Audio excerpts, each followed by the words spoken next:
ఇగో ఎందుకు press meet పెట్టినా అంటే కంసాల మలేషం ఏం చెప్తుండే వినండి ఒక్కసారి.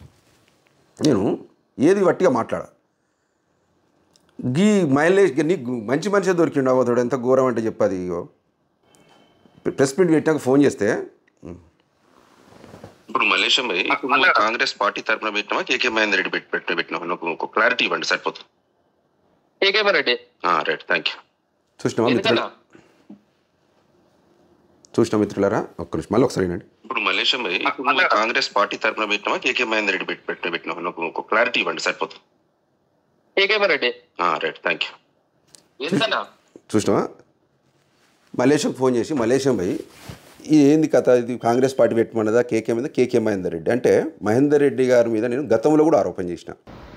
కొంతమంది అదేవిధంగా ఒక యూట్యూబ్ ఛానల్ ద్వారా ఒక యూట్యూబ్ ఛానల్ని అడ్డు పెట్టుకొని ఈ యూట్యూబ్ ఛానల్ నుండి అతను ఇవాళ నువ్వు ఒక నీ ఫ్యామిలీకి నీ కుటుంబానికి నీ కుటుంబము నీ భార్య ట్రాన్స్ఫర్ అయితే నీ భార్యను దూర ప్రాంతాలకు బదిలీ చేస్తే ఇవాళ మీ భార్యనే మహిళ కానీ ఇతరుల మహిళలు కాదా ఉపాధ్యాయులు, కొంతమంది మహిళా ఉపాధ్యాయులు ఉన్నారు కదా, వాళ్ళు పోవడానికి ఇబ్బంది ఉండదా?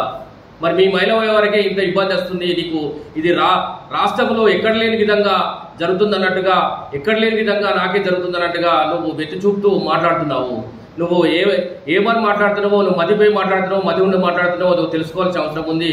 ఆ యూట్యూబ్ ఛానల్ మిత్రుడు మరి ఇవాళ ఇక్కడ ఎంతో సంపాదించుకొని ఎంతో నువ్వు అభివృద్ధి చెందినవు. మరి ఇవాళ నువ్వు ప్రభుత్వం ద్వారానే ప్రభుత్వం నుండి నువ్వు తంగలపల్లిలో ఇంద్రమ్మ ఇల్లు అయితేనేమి, పద్మనగరం ఇంద్రమ్మ ఇల్లు అయితేనేమి, నువ్వు కేసీఆర్ కాలనీలో ఇల్లు తీసుకున్నావు. మరి నువ్వు ఎలాంటి మోసాలు చేసి ఎంతమందిని ముంచి నువ్వు ఇవాళ పైకొచ్చినావో సిరిసిల్ల ప్రజలు గమనిస్తున్నారు, సిరిసిల్ల ప్రజలు చూస్తున్నారు. నువ్వు అనుకుంటున్నావు పిల్లి కళ్ళు మూసుకొని పాలు తాగుతూ నన్ను ఎవరు చూస్తలేరు, నన్ను ఏమంటలేరు అని అనుకుంటున్నావు. కానీ నువ్వు చేసిన పనులను చాలా మంది చూస్తున్నారు, చాలా మంది నిన్ను ఏమంటున్నారో నీకు అర్థం కాని రీతిలో నువ్వు ఉన్నావు అని కూడా నీకు హెచ్చరిస్తున్నాము. అదేవిధంగా నువ్వు ఇవాళ కాంగ్రెస్ పార్టీ గురించి, ఇవాళ కేకే మంత్రన్న గురించి నువ్వు మాట్లాడుతున్నావు. నీకు మాట్లాడే విషయం, నీకు అర్హత, నీకు ఎలాంటి అది లేదు. నువ్వు ఈడికొచ్చి ఇలా కాంగ్రెస్ పార్టీ నువ్వు పక్క వెంబడకు పోతావు, వెంబడకు ఆశీర్వాద గారిని కలుస్తావు కాంగ్రెస్ గవర్నమెంట్లో, అతన్ని కలిసి ఇవాళ కాంగ్రెస్ పార్టీ మంచిగా ఉంది, ఇవాళ మంచిగా అభివృద్ధి చేస్తుందని చెప్తావు. ఈడికొచ్చి ఈడో రకంగా మాట్లాడతావు, అక్కడికి చొప్పదండి పోయి చొప్పదండిలో ఒక రకంగా మాట్లాడతావు. నువ్వు ఎంతో మాట్లాడుతూ ఉంటావు. ఇవాళ ప్రెస్ మిత్రులకు ఎవరికి చూసినా మరి ఇవాళ పూట గడవని పరిస్థితిలో ఉన్నారు. ఇవాళ చేసుకునే పరిస్థితులు ఉన్నారు. నువ్వే పరిస్థితులు నువ్వు అర్థం చేసుకో. నువ్వు ఒక్కొక్కరు నీకు ఎన్ని దోపిడీలు చేసినావో ఇవన్నీ నీ డాటా ఇస్తే నువ్వు ఉండాల్సిన పరిస్థితి అని కూడా మేము హెచ్చరిస్తున్నావు. ఇవాళ నువ్వు మాట్లాడుతున్నావు, ఎన్నో ఇసుక దందాలు చేసినావు, ఇసుక దందాల దగ్గర డబ్బులు తీసుకున్నావు. ఇలా కేసీఆర్ కేటీఆర్గా చెంచాగా వివరిస్తున్నావు. దళితుల గురించి మాట్లాడుతున్నావు. నువ్వు దళితుల గురించి మాట్లాడారు కదా, దళితులతోటి ఏ రోజైనా కనబడ్డావా? ఏ రోజైనా దళితులతో నువ్వు మిత్ర సంబంధం మెయింటైన్ చేసినావా? ఏ రోజు కూడా నువ్వు మిత్ర సంబంధం మెయింటైన్ చేయలేదు. నువ్వు దళితుల గురించి మాట్లాడారు కదా, నీకు లేదు. ఇవాళ నేరళ్ళ ఘటనలో ఏ రోజు కూడా నీ పేపర్ రాయలే. నువ్వు దొరల తొత్తుగా రాసినవు. నేరల్లో సంఘటన చాలా బాధాకరమైన సంఘటన జరిగింది. ఆ బాధాకరమైన సంఘటనలో ఏ రోజు కూడా నువ్వు దళితుల పక్షాన రాయలేదు. ఇలా ఆస్తుల్లో జరిగినటువంటి అక్రమాల మీద, ఆస్తుల్లో చేసినటువంటి వ్యభిచారాల మీద ఎంతో మంది ప్రశ్నించారు, ఎంతో మంది మాట్లాడారు. నీ పత్రిక అప్పుడు ఏడవైంది, నీ కలం ఏడవైందని కూడా నేను ప్రశ్నిస్తున్నాను. నువ్వు అదేవిధంగా ఇక్కడ సిరిసిల్లలో ఎంతో నువ్వు భూములు ఉన్నాయి, ఎన్నో జాగాలు ఉన్నాయి, నీకు ఎంతో నువ్వు లబ్ధి పొందినావు. ప్రభుత్వం నుండి ఎన్నో భూములు తీసుకున్నావు. ఇవాళ ప్రభుత్వము నీ పక్షాన లేకపోతే, కలెక్టర్ గారు నీ పక్షాన మాట్లాడకపోతే ఇవాళ నువ్వు టీవీ ఛానల్లో మాట్లాడతావా? ఇదే నీ విజ్ఞత అని కూడా మేము హెచ్చరిస్తున్నాం. నీది విజ్ఞతకు వదిలేస్తున్నాము. ఇంకోసారి బిడ్డ నువ్వు ఇలాంటి మాటలు మాట్లాడితే నీకు అందరు ప్రజలు బుద్ధి చెప్పే పరిస్థితి దగ్గరలోనే ఉంది. నువ్వు ఎట్టి పరిస్థితిలో నువ్వు మానుకోవాలని కూడా హెచ్చరిస్తున్నాము. దొరలకు చెంచాగా మెదలకు నువ్వు ప్రభుత్వంలో నువ్వు వాళ్ళతోటి ఉండాలనుకుంటే వాళ్ళతోటే ఉండి మాట్లాడు. నువ్వు ఈడికొచ్చో మాట ఆడికొచ్చో మాట మాట్లాడుతూ నువ్వు ఎంతో మోసం చేస్తున్నావు, ప్రజలను దుర్భాషలాడుతున్నావు. ఇవాళ ఎంతో మంది దగ్గర నువ్వు డబ్బులు తీసుకున్న చరిత్ర ఉంది. నీ త్వరలోనే నేను బయటకు తీస్తాం బిడ్డ. నువ్వు ఖబర్దార్, నీకు మంచిగా చెప్తున్నావు. ఇంకోసారి నువ్వు ఎవరి మీద అయినా కానీ కాంగ్రెస్ గవర్నమెంట్ మీద దుర్భాషగా మాట్లాడితే, ఇంకోసారి అట్లా మాట్లాడితే మేము ఊరుకోము. నీకు త్వరలోనే బుద్ధి చెప్తాము కూడా. హాయ్, నేను మీ బాలు కాయిత సిరిసిల్ల. అందరికీ నమస్కారం. ముఖ్యంగా నా ఫేస్బుక్ అభిమానులకు, ప్రజానీకానికి అందరికీ పేరు పేరున నమస్కారం. కాంగ్రెస్ ప్రభుత్వం వచ్చినాక కాంగ్రెస్ నాయకుడు కేకే మహేందర్ రెడ్డి గారి ఆధ్వర్యంలో చాలా కుట్రలు నా మీద జరుగుతున్న విషయం విదితమే మిత్రులారా. నేను ఎవరి మీద కావాల్సుకున్న ఆరోపణలు చేయవలసిన అవసరం లేదు. కావాల్సుకొని నా మీద వ్యక్తిగత కక్షలకు వెళ్తూ కేకే మహేందర్ రెడ్డి గారు ఈ జిల్లా కలెక్టర్ సందీప్ కుమార్ ఝాతో కుట్రలవన్నీ నా మీద అప్పుడప్పుడు ప్రభుత్వానికి వ్యతిరేకంగా వార్తలు రాస్తున్నామనే, ప్రజా సమస్యలు బయటకు తీస్తున్నామనే ఒక ఉద్దేశంతో నా సతీమణిని నిబంధనలకు విరుద్ధంగా చాలా దూరం మానాలకు వేసారు. సరే, చట్ట ప్రకారం రూల్ ప్రకారం మాకు ఎక్కడికి బదిలీ వచ్చినా వెళ్ళడానికి సిద్ధంగా ఉన్నాం. మాకంటూ కొన్ని ప్రభుత్వ నిబంధనలు, మాకు కొన్ని హక్కులు, ఒక ఉద్యోగి హక్కులు ఉంటాయి కదా. బాగా చెప్తా, మాకు అన్యాయం జరిగినప్పుడు వ్యక్తిగతంగా మేము ప్రశ్నిస్తాం, అడుగుతాం, దానికి సమాధానం చెప్పాలి. నేను ఎక్కడన్నా బూతులు మాట్లాడినట్టు నేను బాగా అడుగుతాం, ఎందుకు అడగద్దు. ఈరోజు మిత్రుడు కంసాల మల్లేశంతో కేకే మహేందర్ రెడ్డి గారు ప్రెస్ మీట్ పెట్టించు. నేను ఫోన్ చేసి కూడా అడిగిన. నా మీద అనేక ఆరోపణలు చేసాడు. మల్లేశం అనేటప్పుడు కూడా దళిత బిడ్డ మావోడే. మల్లేశం, నీకు చెప్తున్నా, ఉత్తగా అనవసరంగా ఈ రెడ్డిలకో దొరలకో వాళ్ళకు వీళ్ళకు బానిస అని పెరిచి చెప్పి మాట్లాడుతున్నావు. సరే, నేను దొరల బానిసనా రెడ్డిల బానిసనా తర్వాత ముచ్చట. ఫస్ట్ నీ ప్రవర్తన మార్చుకో మల్లేశం గారు. మీకు ఎందుకండి? నాకు అన్యాయం జరిగినప్పుడు నాకు భావస్వేచ్ఛ ఉంది, నేను ఎవరినైనా ప్రశ్నిస్తా, చట్ట పరిధిలో ప్రశ్నిస్తా. నేను తప్పుగా మాట్లాడితే నేను లీగల్గా కేసులు ఎదుర్కొంటా. నీకేం అవసరం? కేకే మహేందర్ రెడ్డికి సంబంధం లేదు అట్లా ఇట్లా నువ్వు మాట్లాడడం చాలా మంచి వ్యక్తి అని మాట్లాడుతున్నావు. సరే, సంతోషం. మనం ఏం మాట్లాడినా ఇప్పుడు వీడియో చూసినావు ఇంతకుముందు. కేకే మహేందర్ రెడ్డి గారు మొన్న కాంగ్రెస్ గవర్నమెంట్ వచ్చినాక నువ్వు ప్రెస్ మీట్ పెట్టి తిట్టినావు కదా, ఒక బీఆర్ఎస్ లీడర్గా. సరే, నువ్వు ఎన్ని పార్టీలు నీ పొట్ట తిప్పల కోసం ఎన్ని పార్టీలు అన్నమారు, నాకు సంబంధం లేదు. మా పార్టీలు మారు, ఇంత ఖర్చులకు తీసుకో, తప్పులేదు. నువ్వు బతకడానికి 100 రకాలు చేసుకోవచ్చు. ఇంకా మహేందర్ రెడ్డి చెప్తే మళ్ళీ నా మీద ప్రెస్ మీట్ పెట్టి డబ్బులు వసూలు చేస్తున్నావు.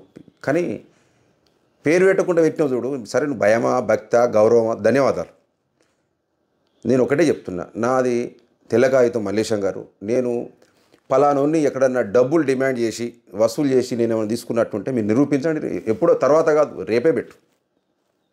నా భార్యను ప్రభుత్వ నిబంధనలకు వ్యతిరేకంగా, ప్రభుత్వ GOMS 25కు వ్యతిరేకంగా బదిలీ చేసిరా చేయలేదా నీ ప్రభుత్వంతో, నీ మహేందర్ రెడ్డితోనే రేపు విచారణ జరిపించు. గాంధీకాడికి పొద్దున రేపు 11 గంటలకు. అర్థమైందా? సరే, నా కోట్ల ఆస్తులు జాగాలోనే అంటే బాజాప్తా సంపాదిస్తా. మీరు కూడా సంపాదించండి, దళిత నాయకులు కూడా మీరు అందరూ ఎప్పుడు మనం యోగిసొంటోళ్ళ దగ్గర వాళ్ళు 10 పైసలు ఇస్తే వీళ్ళు 10 ప్రెస్ మీట్లు పెట్టుకుంటా, మహేందర్ రెడ్డి షెడ్డోడని తిట్టుమంటే షెడ్డోడని తిట్టుడు, మళ్ళీ మంచోడని చెప్పమంటే మంచోడని చెప్పుడు. ఇటువంటి బంద్ చేయరు, మన విలువలు పోతాయి ఫస్ట్. కానీ నన్ను తిడితే నీకు డబ్బులు వస్తూ నేను ఆర్థికంగా ఎదుగుతున్నామంటే నేను వెరీ హ్యాపీ. ఎందుకంటే నా వల్లనే మీరు బతుకోరు. నేను భూ కబ్జాలు చేసిన, ఎక్కడ చేసినా చెప్పండి. మల్లేశం, నువ్వు కూడా మారు మల్లేశం భాయ్. ఇప్పుడు మిమ్మల్ని మీ గురించి స్పందించడే ఇబ్బంది, కానీ మా దళిత బిడ్డవు కాబట్టి నువ్వు నష్టపోతావు. 100% ఎప్పుడు ప్రభుత్వాలు అధికారాలు సేమ్ ఉండవు. దళితులను ఎవరైనా వాడుకొని వదిలిపెడతారు. దళితుల్ని దళితులతో తిట్టిపిస్తారు, లేకపోతే బీసీని బీసీతో తిట్టిపించి ఇటువంటి దుర్మార్గమైన రాజకీయ వ్యవస్థ. నీకు వ్యక్తిగతంగా రేపు ఏమన్నా ఇబ్బంది అయితే కూడా మళ్ళీ మాలాంటి వాళ్ళే స్పందించాలి. ఎవరు స్పందించరు. అర్థమైందా మల్లేశం? టెంపరవరీ ఆ ఉపాధి హామీ ఏమంటారు దాన్ని, ఖర్చులకో బిర్సులకో సరే, మహేందర్ రెడ్డి ఇస్తాడు నీకు ఇస్తుండా ఇస్తలేడు నాకు తెలియదు. కానీ ఎదుటి వారి మీద నిందలు వేసేటప్పుడు వాళ్ళు వెనక ముందు ఆలోచించి మాట్లాడాలి. నేను తిట్టిన బూతులు తిట్టినా వాడితే కాంగ్రెస్ ప్రభుత్వం ఒకటి చూపించు. కాంగ్రెస్ ప్రభుత్వాన్ని దూషించినట్టు ఒకటి చూపించు మల్లేశం. ప్రభుత్వానికి ఏమైనా వ్యతిరేకం చేసినట్టు, నేను చట్ట పరిధి దాటి ఏమైనా ఇల్లీగల్ చేసినట్టు ఒకటి రేపు పెట్టు. నా భార్యను ప్రభుత్వ నిబంధనలకు విరుద్ధంగా నా మీద వ్యక్తిగత కక్షలతో బదిలీ చేసినట్టు నేను రూపిస్తాను రేపు గాంధీ చౌక్రా. మీ కేకే మహేందర్ రెడ్డి పట్టుకొని రాగలుగుతావా? మీ కేకే మహేందర్ రెడ్డికి ఇట్లా ఈ తప్పు చేయకపోతే నాకు సంబంధం లేదని ఈ జిల్లా కలెక్టర్ను ఈ నాది ఒకటే కాదు, చాలామంది టీచర్ల బదిలీ ఇల్లీగల్గా పాపం ఇబ్బందులు పెట్టే వ్యవహారం జరుగుతుందట. దాన్ని విచారణ జరిపించి రూల్స్ ప్రకారం ఏమైనా ప్రభుత్వ రూల్స్ ప్రకారం అది వద్దు. ఉద్యోగులు ఒక్కొక్కళ్ళు ప్రభుత్వాన్ని తిట్టుకుంటారు, ఏది వాళ్ళని ఇబ్బంది పెడితే. కలెక్టర్ గారు మీరు కూడా ఈ జిల్లాకు ఓ తండ్రి పాత్ర. ఉపాధ్యాయులను కానీ ఏ శాఖ ఉద్యోగులు కానీ ప్రేమతో పని చేయించుకొని ఇప్పుడు గతంలో చెప్పినా ఇప్పుడు చెప్తున్నా మీకు. ఇది ఎవరైనా ప్రశ్నిస్తే వాని వ్యక్తిగతంగా పోడు, లేకపోతే కుటుంబం జోలికి పోడు, లేకపోతే కేసులు పెట్టించుడు. ఇది ఎంతవరకు సమంజసం? ఇది వాళ్ళకి జీవితాలు ఉండే ఉద్యోగులకు, వాళ్ళు మనుషులు గారా? అవునండి. ఇప్పుడు గిచ్చితే నీకేనా వస్తుంది కానీ వాళ్ళకి నొయ్యదా? ఎవరికైనా మానవత్వం, దేనికైనా మానవత్వం ఉండాలి కదా. అయ్యా మహేందర్ రెడ్డి గారు, మీకు కూడా నేను చెప్తున్నా, మీరు 60 ఏళ్ళు దాటినట్టున్నారు. మీరు కొంచెం యోగా అవి చేసుకుంటా కొంచెం ఉండండి. ఎందుకంటే ఈ మంది మీద వాడి వాళ్ళని వీళ్ళని బెదిరించుడు, బ్లాక్మెయిల్ చేయించుడు, ఏది ఈ అధికారులతోని భయపట్టించుడు, భయపడే రోజులు లేవు. మా అంటే ఏం చేస్తావు? కేసులు పెడతావు, జైలుకు పంపిస్తావు కావచ్చు. దానికి మించి ఏం చేయగలుగుతావు? నా మీద ప్రెస్ మీట్ పెట్టిస్తావు మల్లేశంతో. ఆ మల్లేశం పాపం ఫోన్ చేసి అడిగిన, గట్టెందుకు పెట్టినవా? ఇప్పుడు నా కనీసం నా పేరన్న విడుదల ఏమైంది అని అడిగిన. ఏది ప్రెస్ మీట్లో పేరు పెట్టకుండా లక్షల కోట్లు సంపాదించారు, ఆడ జాగాలు కబ్జా చేసి ఈడ జాగాలు కబ్జా చేసారు అంటే, అరే నేను విరళ తొత్తున నేను ఎప్పుడైనా నేరళ్ళ సంఘటన మీద స్పందించలేదని మాట్లాడాను మిత్రమా. మొట్టమొదటి రోజు వాళ్ళని అదుపులో తీసుకున్న రోజే బాలు అనేటోడు వార్తలు రాశాడు. వాళ్ళ కుటుంబాలు ఆందోళన చెందుతున్నాయని రాశారు. మాకు వాస్తవానికి 2 రోజులు 3 రోజులు వాళ్ళ మీద 3rd డిగ్రీ ప్రయోగించడం తెలియదు మాకు. మొత్తానికి నా కలం ఏడబోయిందో, నా కలమే పనిచేసింది నేరళ్ళ సంఘటనలో. నేను బాజాప్తా చెప్తున్నా. నీ కేకే మహేందర్ రెడ్డి కూడా పని చేయలేదు, మీరు కూడా చేయలే. నా అంత పని నువ్వు బాధితులను అడుగు. నా ఫేస్బుక్ ఇప్పటికీ ఓపెన్ చేసి చూపిస్తా. నేను ఎవరిని తప్పుల విషయంలో క్షమించలే. బీఆర్ఎస్ ప్రభుత్వాన్ని కూడా తప్పు పట్టినా, దళితుల మీద ఎక్కడ దాడులు జరిగినా రాష్ట్ర వ్యాప్తంగా నేను రెస్పాండ్ అయినా. నువ్వు ఎప్పుడైనా నాకు ఒక ఆధారం నుంచి నేను 100 చూపిస్తా. సదానంద మిత్రుడు అంటుడు, ఏది పేర్లు పెట్టురు తమ్మి, ఎందుకు పేర్లు పెట్టురు, ఎందుకు భయం ఎందుకు? ఇప్పుడు నేను లంగతనం చేసినప్పుడు పలాని కాయితీ బాలరాజు మొత్తం లక్షల కోట్ల రూపాయలు విరాళాలు తీసుకొచ్చి మీ ఇండియన్ పెట్టండి, తప్పులేదు. ఒక్కటి నిరూపించండి. ఫేస్బుక్లో వాళ్ళు విరాళాలు సేకరించిన పేదోళ్ళకి సాయం చేస్తే కూడా తప్పేనా సదానందం? ఆధారాలు మీకు ఉంటే తీసుకురా తమ్మి. ఆధారాలు కాదు, నువ్వు 10 రూపాయలు ఇస్తే అది ఫేస్బుక్లో పెట్టి వాళ్ళకి ఇచ్చిన పైసలు ఫోటోలు కూడా పెడుతున్నావు కదా తమ్మి. గట్ల చిల్లరగా విరాళాలు తీసుకునే చిల్లర స్థాయిలో బాలు ఉన్నాడా? అప్పులు చేసి, ఎందుకంటే ఒకళ్ళకి పేదోళ్ళకి సాయంగా అప్పులు చేసి డీజిల్ పోసుకొని పోయేస్తా ఎందుకు? నేను కూడా పేద కుటుంబం నుంచి వచ్చిన, ఒక పేద కుటుంబానికి నష్టం జరిగితే వాళ్ళకి ఆరోగ్యపరంగా ఏమైనా సాయం చేస్తే ఇంత భగవంతుడు అంటే పుణ్యం, ఇంత మంచి జరుగుతుందని చేస్తాం. బ్లాక్మెయిలింగ్ సిస్టము మీకుంది కావచ్చు మిత్రమా, నాకు లేదు. అది నేను అప్పులు చేసుకుంటా, నాకు లేకపోతే అప్పులు చేసి మా దోస్తుల దగ్గర ఇయ్యాలి కాకపోతే రేపురా అని చేసుకుంటాం. ఇల్లు కట్టుకుని కూడా తప్పేనా? హౌసింగ్ లోన్ తీసుకొని 50 లక్షలు లోన్ తీసుకొని ఇల్లు కట్టుకుని కూడా తప్పేనా? మళ్ళీ నా అప్పులు కడతారా తమ్మి? నా ఇల్లు ఉన్నాయి సార్ కోట్లాస్, నా అప్పులు కూడా కట్టురు. మళ్ళీ ఎన్ని కోట్లలో మీరు ప్రకటిస్తే అయిపోతుంది కదా. మారండి. మల్లేశం మీ మీద ఏం కోపం లేదు మిత్రమా, ఎందుకంటే మీకు తెలిసి తెలియక రాజకీయ ఒక చట్రంలో మీరు బందీ అయిపోయి దళితులను తిట్టిపిస్తుర్రు. పాపం పిల్లాడు రౌడీ షీట్ ఉంది, ఇంకా 2-3 కేసులు అయినా కూడా ఇబ్బంది అవుతుంది. ఎవరు సదానందం జీవితం మార్చుకోతమ్మి. నీ పిల్లలు చూస్తే నాకు బాధ అనిపిస్తుంది. నీ పేద కుటుంబం మారు, ఎందుకంటే నీకు ఇప్పటికీ నీ మీద కోపం లేదు. నీ చేష్టలతోని నీ కుటుంబం నష్టపోతుందని చెప్తున్నా. అర్థమైందా? ఎవడు రాడు, రేపు ఏమైనా లీగల్గా ప్రాబ్లమ్స్ అయినా ఏదైనా ఏ రాజకీయ నాయకుడు రాడు, ఎవడు మనకు బోవెట్టాడు, మన కష్టం మనకే. అర్థమైందా? మంచి పని చేసుకొని బతుకమ్మి. ఆ ఛాయ్ హోటల్ బీ హోటల్ మళ్ళీ పెట్టుకో, ఏమైనా సాయం చేపిస్తే అవసరం అయితే. లేకపోతే మహేందర్ రెడ్డిని పెద్ద ఎత్తున పెట్టి మనం ఒకటి 10 లక్షలు 5 లక్షలు 10 లక్షలు ప్రభుత్వంలో ఉన్నారు కదా. ఏదున్నా తమ్మి నేను ఒకటే చెప్తున్నా, నేను ఎక్కడ ఒక అక్రమం చేసి ప్రజల్ని వేధించి డబ్బులు వసూలు చేసినా ఏది చేసినా నిరూపించండి, నేను దానికి ఒప్పుకుంటా. పక్క గాంధీ కాడ ముక్కు నేలకు రాస్తా. అర్థమైందా? వ్యాపారాలంటే 100% చేస్తాం, ఎవరిని మోతాదు కాదు. అర్థమైందా? నా హక్కు అది. నా వ్యాపారం 100% చేసుకుంటాం. ఒక్కటి కాదు 10 వ్యాపారాలు చేస్తాం. ఈ దేశంలో వేరే దేశంలో కూడా చేస్తాం, భవిష్యత్తులో పోయి వెళ్తాం, చేస్తాం. నువ్వు సంపాదించకు, నువ్వు గిట్టిన అడక తిని చెప్పడానికి మీకు ఎవరికి రైట్ లేదు. ఎక్కువ గాలి అగ్రవర్ణాలే ఎక్కువ ఎదగాలి, వాళ్ళే సంపాదించుకోవాలి, వాళ్ళ దగ్గర బానిసల లెక్క మనం ఉండాలని మీరు కూడా కోరుకోకండి. మల్లేశం నీకు చెప్తున్నా, నువ్వు పిచ్చి ప్రెస్ మీట్ పెట్టి విలువ తీసుకోకు. నీకు సరే, నీ వ్యక్తిగతంగా నేను రారాదా? నీవు ఎన్ని కేసులు ఉన్నాయి, లేకపోతే ఆ మహిళ కేసు ఎన్ని బయట పెట్టరా? నేను కూడా వ్యక్తిగత కుటుంబాల జోలికి పోదలుచుకోలేదు, ఎందుకంటే మీ మీద నేను సానుభూతి వ్యక్తం చేస్తున్నా. కాంగ్రెస్లోకి ఇంతమంది నాయకులు అందరూ ఫోన్ చేసి బాధపడుతున్నారు. ఎందుకు? నేను తప్పు చేస్తే కాంగ్రెస్ లీడర్లు ఫోన్ చేస్తా, ఎస్ వేములవాడకు పోయి మంచిగా ఆది శ్రీనివాస్ మంచిగా పనిచేస్తుండు చెప్తుండు, తప్పేముంది, చేస్తుండు. మేడిపల్లి సత్యం గారు కూడా చేస్తుండ్రు, తప్పేముంది. ఉన్న విషయం చెప్తున్నా కదా. ఇక్కడ మహేందర్ రెడ్డి గారు పని చేస్తలేరని చెప్తున్నా, నేను ఛాలెంజ్ చేస్తున్నా. నువ్వు డెవలప్మెంట్ వర్కులు చేస్తలేవు, చెయ్యి అని చెప్తున్నా కదా. ఇప్పటి డిమాండ్ చేస్తున్నా. నువ్వు అన్ని అధికారాలు చెలాయించినప్పుడు సిరిసిల్ల డెవలప్మెంట్ కోసం కూడా పని చేయమని అంటున్నా కదా. ఎట్లా ఎమ్మెల్యేలకు మీరు ప్రోటోకాల్ ఇయ్యరు, రారు, పోరు అంటే ప్రజా సమస్యలు మేము రెస్పాండ్ కావద్దా? అయితే ఇప్పుడు కుటుంబాల దాకా వచ్చి మా కుటుంబం మీద కక్షలు తీర్చుకుంటావా? బదిలీలు సహజమే, మీకు తెలియక మాట్లాడకూడదు. బదిలీలు సహజమే ఉద్యోగి జీవితంలో. ఆ బదిలీలు ఎట్లా, దాని రూల్స్ అండ్ రెగ్యులేషన్స్ ప్రభుత్వం ఉంటాయి. ఈ ముఖ్యమంత్రి కేబినెటే ఒకటి జీవోలు ఇస్తాయి. ఆ జీవోల ప్రకారం చేయాలి, ఇష్టం ఉన్నట్టు కాదు. అర్థమైందా మల్లేశం? మీకు తెలియని వాళ్ళకు కూడా తెలుసుకోండి.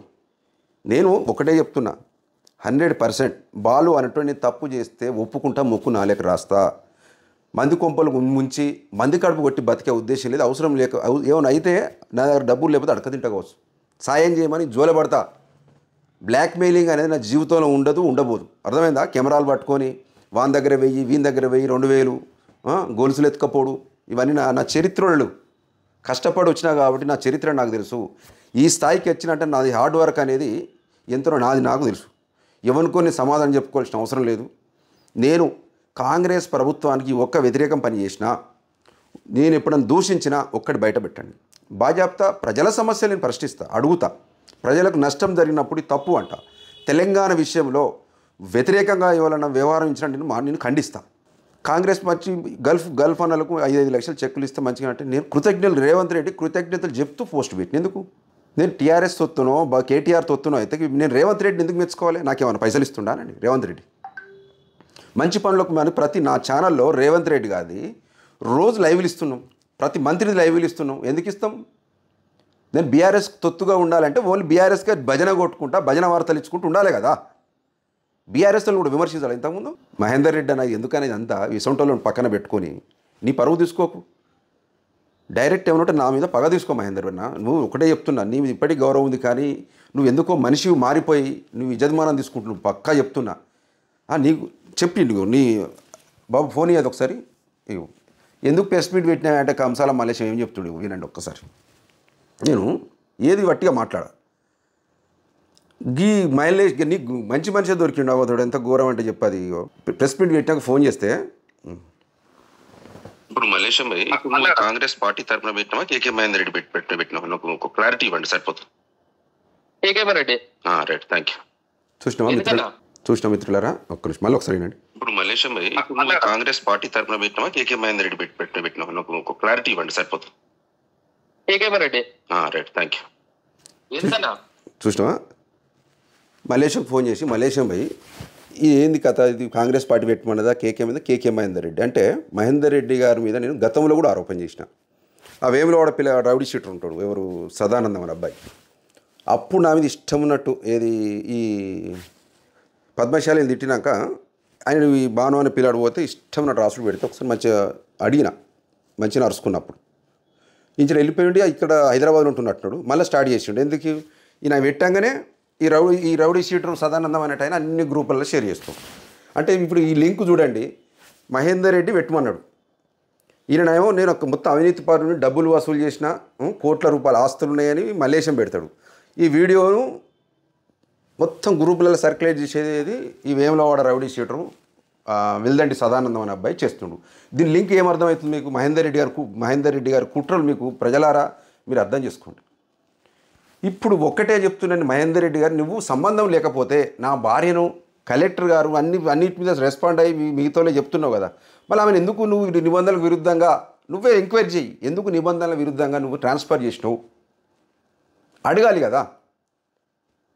సిరిసిల్లలో నువ్వు రూల్స్ ప్రకారం మెదలండి. నేను చెప్పేది గవర్నమెంట్ రూల్స్ ప్రకారం ఉండండి. నేను కూడా గవర్నమెంట్ రూల్స్ ప్రకారం లేకపోతే నా మీద కేసు పెట్టి లోపల పెట్టండి. ఇల్లు అమ్ముకున్నాం అంటే అరే 30-40 మంది విలేకరులు మా సిరిసిల్లలో అప్పుడు పూటకు లేక అవి వెనకడ 2007లో 6లో మంచి కోటి ఇచ్చిరు. మాకు వసతులు లేవు, మా పట్టాలు క్యాన్సిల్ చేసిరు. మీకు తెలుస్తలేదు. పట్టాలు క్యాన్సిల్ చేసినాక కొంచెం వెళ్ళొచ్చినాం. ఎక్కడో అక్కడ మేము బేస్మెంట్ కట్టుకుంటే వాళ్ళు ఇల్లు కట్టుకుంటే మా పైసలు మాకు రావద్దా? ఎంత 2007 అంటే ఎంత అండి? అది 18 ఏళ్ళు. ఆ ఇల్లుతో మేము కోట్లు సంపాదిస్తామా, లక్షలు సంపాదిస్తామా?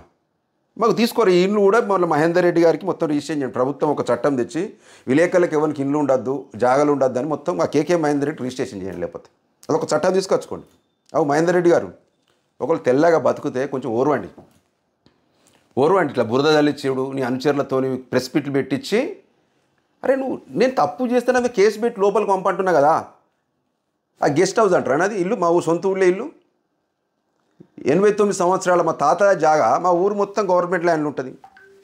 మొత్తం గవర్నమెంట్ ల్యాండే. సర్దాపూర్, జగరావుపల్లి పంపుతావా జైలుకి అందరినీ? మహేందర్ రెడ్డి గారు పెద్దూరు, సర్దాపూర్, జగరావుపల్లి గ్రామస్తులు అందరినీ జైలుకు పంపగలుగుతావా? మొత్తం మీ గవర్నమెంట్ ల్యాండ్లే, మేము ఒప్పుకుంటున్నాం. 90 ఏళ్ళ కింద మీరు పుట్టినరా మహేందర్ రెడ్డి గారు? మీరు పుట్టారా అసలు? మా ఆస్తులు లెక్క, మా ఇళ్ళు లెక్క పెడతావు. నేను ఎందుకు మాట్లాడుతున్నట్టే నువ్వే ప్రెస్ మీట్ పెట్టినావా అని చెప్పి మల్లేష్ ఫోన్ చేస్తే చెప్పిండు కాబట్టి మీకు అడుగుతున్నా. మేము ఎవడు అదిగా బతకద్దా? దళితుడు ఎవడు ఎదగద్దా? మీరే తెల్లబట్టలు వేసుకొని వెనకటి నుంచి మీరే ఉండన్నా మంచిగా. మేము ఎప్పుడు జీతాలు వండుకుంటా మీ కాళ్ళక్కడ పడి ఉండన్నా? అవునండి మహేందర్ రెడ్డి గారు. అరే మీరు గెలవడానికి ఏమైనా ప్రయత్నం చేయరు. 4 సార్లు ఓడిపోయారు. అవి వచ్చేసారని గెలవడానికి ప్రయత్నం చెయ్యి. ఒక క్యాడర్ పెంచుకో, లేకపోతే ఇక్కడనే మొత్తం ఇల్లు తీసుకొని ఉండండి సిరిసిల్లాల. వారానికి ఒకసారి వస్తే గెలుస్తారా సార్ మీరుడా? ఇప్పుడు ఆయన ఎట్లా రానిత్తలేరు కేటీఆర్ను, వచ్చినా కూడా లాభం లేదు ఇక్కడ. మీరన్నా మంచి అవకాశం వచ్చింది, ప్రజల్లో మంచి పేరు తెచ్చుకోర్రి. ఈ పగలు తీర్చుకొని కాంగ్రెస్ ప్రభుత్వం నీకు ఇక్కడ ఇన్ఛార్జ్ని పెట్టిందా? పగలు తీర్చుకోండి, రాజకీయంగా తీర్చుకోండి. ఇప్పుడు నేను శత్రువును కాబట్టి నా మీద తీర్చుకో అని చెప్తున్నా కదా, ఓపెన్గా చెప్తున్నా. లేకపోతే స్వచ్ఛందంగా జైలుకు పోతా ఏదైనా సెక్షన్ పెట్టి ఆ పోలీసు వాళ్ళతోని ఆ కలెక్టర్ చెప్పి నువ్వు సాటిస్ఫై అవుతావని జైలుకు వేస్తా. ఇంకా మహిళలను ఇబ్బంది పెట్టకండి, ఉద్యోగులను ఇబ్బంది పెట్టకండి. రాజన్న సిరిసిల్ల జిల్లాలో ప్రభుత్వ ఉద్యోగులు ఎంత ఇబ్బంది పడుతున్నారో మీరు తెలుసుకోండి. మీరు గొప్ప కలెక్టర్ అని చెబుతున్న వ్యక్తి ఎన్ని ప్రభుత్వ రూల్స్కి విరుద్ధంగా ఎన్ని చేస్తుండ్రో మీరు చూడండి. మీరు ఏడికి రమ్మంటే ఆడికి ఒక్కనే వస్తా. మీ కాంగ్రెస్ మొత్తం పార్టీ నేను తప్పు చేసినట్టు ఒక్కటి నిరూపించండి, ఒకటి ప్రభుత్వాన్ని తిట్టినట్టు నిరూపించండి, ఒకటి బయట పెట్టండి. నేను బూతులు తిట్టినా మీ ప్రభుత్వాన్ని అడగద్దా అండి? మీ జర్నలిస్టులు అడగద్దు, చెప్పండి. మళ్ళీ ఒక జీవనాన్ని తీసుకురండి, చట్టం తేండి. మా ప్రభుత్వాన్ని ఎవరు ప్రశ్నించొద్దని చట్టమన్నా తీసుకురండి. వేములవాడలో మంచి పనులు జరుగుతున్నాయి, డెవలప్మెంట్ అవుతుంది. ఆల్ శ్రీనివాస్ గారు మంచి పని చేస్తారు కాబట్టి బాధ్యత మెచ్చుకుంటున్నాను. తప్పేముంది? నేను భజన చేస్తున్నట్టు ఆయన బానిస్తానండి. ఆల్ శ్రీనివాస్ బానిస్తానా నేను? చెప్పదండి పోతున్నా. ఎమ్మెల్యే మంచిగా ఆయన యంగ్ లీడర్ పనిచేస్తుండు, మంచిగా పనిచేస్తున్నట్టు ఆయన బానిసనా? ఇక్కడ కేటీఆర్ గారు సిరిసిల్ల ఎమ్మెల్యేగా సిరిసిల్ల డెవలప్మెంట్ చేసిండు. దగ్గర 2009 అంటే 14-15 సంవత్సరాల నుంచి, 10 ఏళ్ళ నుంచి, 14-15 ఏళ్ళ నుంచి డెవలప్మెంట్ చేసిండు. కాబట్టి ఆయన ఒక అభిమానులుగా అప్పుడప్పుడు ఆయన పోస్టులు పెడతాం. సిరిసిల్లకు సంబంధించి ఆయనను అభిమానిస్తాం కావచ్చు, తప్పేముందండి? వ్యక్తిగతంగా నాకు ఆయనను అభిమానించే హక్కు లేదా? నీతో మంచిగా లేనండి ఇన్ని రోజులు? నువ్వు అధికారం రాగానే మనిషి మారిపోయినావు, కానీ నీతో నేను మంచిగా లేనా? నాకు పార్టీలకు అతీతంగా అందరు లీడర్స్ సోపతే ఉండరు. మీకు ఎందుకు ఇవి అన్ని కథలు? మళ్ళీ ఎవరినో నువ్వు కూడా పెట్టి ప్రెస్ మీట్ పెట్టి నువ్వు లక్షల కోట్లు మింగినవు, కబ్జాలు చేసినావు. కబ్జాలు చేస్తే ఇవన్నీ పద్ధతి మార్చుకోండి. కేకే మహేందర్ రెడ్డి గారు మీ విలువలు కాపాడుకోండి. కాంగ్రెస్ పార్టీకి నష్టం చేయకండి. ముఖ్యంగా మీరు చేయబట్టి కాంగ్రెస్ పార్టీకి చాలా నష్టం జరుగుతుంది. పగ తీర్చుకోవాలంటే చట్టపరిధి తీసుకోండి. కొన్ని చట్టానికి అనుకూలంగా ఉంటాయి కదా, దాంట్లో తీర్చుకో. ప్యూర్లీ మళ్ళీ ఏరిపడ్డట్టు దొరికేటట్టు చూసుకుంటే ఎందుకు అట్లా? అక్కడక్కడ ప్రెస్ మీట్ పెట్టి నా మీద ప్రెస్ మీట్ పెట్టే స్థాయికి పెట్టిపించే స్థాయికి ఎదిగినావంటే ఎంత ఘోరం చెప్పు. నీ స్థాయి కేటీఆర్ స్థాయి అనుకుంటా, కానీ ఈ విలేకరుల స్థాయి, చిన్న గల్లీ స్థాయితో నేను కొట్లాడుకుంటా ఇట్లా కక్షలు తీర్చుకుంటున్నావు అంటే మీకు దండం పెట్టాలమ్మతోడు చెప్తాను. ఈ సిరిసిల్ల ప్రజలు అదృష్టవంతులు. మీరు గెలిస్తే ఎంత ఇంకా ఉసురు పోసుకుందరో సిరిసిల్ల ప్రజల ఉసురు. నిజంగా సిరిసిల్ల ప్రజలు కరెక్ట్ తీర్పిచ్చారు. నేను కూడా మేము అప్పుడప్పుడు పదవి ఇవ్వాలి అట్లా ఇట్లా మీలను మోసపోయినా నేను మిమ్మలను లోపలొక్క మనిషి బయటొక్క మనిషి ఉన్నాడు అది అసలు గుర్తించలేకపోయినా ఇన్ని రోజులు. కానీ రక్తం తాగుదురు. మీరు ఎమ్మెల్యే అయితే ఇక్కడ మా రక్తం తాగుదురు, పక్క సిరిసిల్ల ప్రజల రక్తం తాగుదురు. సిరిసిల్ల ప్రజలారా, నేను మీ బాలు కాయితీ సిరిసిల్ల. నేను ఎప్పుడు నాకు తెలిసి ఒక్క తప్పు చేయలేదు. ఎవరన్నా కాంట్రాక్టర్లో వాళ్ళ పేపర్ యాడ్స్ ఇస్తానో సాయం చేస్తాను, తీసుకున్నాం కావచ్చు. కానీ వాని బెదిరించి వీని బెదిరించి పెన్నుతో బెదిరించి నా జీవితంలో అది చెయ్యను, చేయబోను. ఏమి లేకుంటే నా ప్రజలను జోలబట్టి అడుగుతారు. నన్ను అభిమానించేటోళ్ళకు రేపు రూపాయి సాయం చేయరని నేను ఫేస్బుక్లో పోస్ట్ పెడతా వస్తే కోపం వస్తాయి. కానీ ఆ స్థాయి కూడా నేను రావద్దని భగవంతుని కోరుకుంటున్నా. కానీ ఈ కాంగ్రెస్ ప్రభుత్వం వచ్చినాక కేకే మహేందర్ రెడ్డి గారు చేయబట్టి మొత్తం నన్ను వ్యక్తిగతంగా టార్గెట్ చేస్తూ నా భార్యను ఇబ్బంది పెడుతూ, అంటే ఈ ఉద్యోగం కూడా తొలగించాలి లేకపోతే ఏమైనా సస్పెండ్ చేయించాలని ఒక కుట్ర నడుస్తుంది. ఆ కుట్రలను ఎప్పటికప్పుడు నా ప్రజల ముందు ఉంచుకోవాలని చెప్పి ఉద్దేశంతో ఖచ్చితంగా నాకు జరిగిన అన్యాయం నేను చెప్పకపోతే పక్కపంటోడు చెప్తాడు. 100% చెప్పుడే కదా. ఓకే, ధన్యవాదాలు మిత్రులారా.